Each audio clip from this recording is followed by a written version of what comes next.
رمضان المبارک تزکیہ نفس، تزکیہ قلب، تزکیہ دل، ذات کی تزکیہ کرنے کا بہترین موقع۔ اس رمضان میں ہم اپنی تزکیہ، اپنی اصلاح، اپنی دل کی صفائی، اپنی روح کی صفائی، اپنے جسم کی صفائی کے ساتھ ساتھ اپنے قلب کی، اپنی نیت کی، اپنے ارادوں کی صفائی کریں۔ اپنے دل سے بغض، کینہ ختم کرنے کا مہینہ، ان لوگوں کو معاف کر دینا جن سے آپ کا جھگڑا ہو، جن کے خلاف ہمارے دلوں میں شکایت ہو، ان کو بھی معاف کریں۔ ان لوگوں کو بھی معاف کر دیجئے جنہوں نے آپ کو جسمانی یا روحانی یا کسی طرح ذہنی اذیت پہنچائی ہو۔ ان لوگوں کو بھی معاف کر دیجئے جن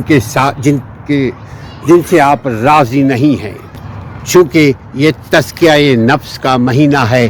یاد رکھیے، ہم بغض لے کر جنت میں نہیں داخل ہو سکتے۔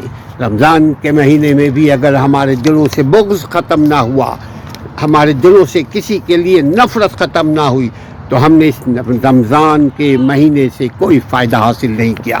رمضان کے مہینے میں اپنی قلب کی صفائی، روح کی صفائی کیجیے، اور پوری زندگی پھر اپنے روح، اپنے جسم، اپنے دل و دماغ کو کنٹرول میں، قابو میں رکھیے، یعنی بغض، کینہ ختم کرنے کا مہینہ۔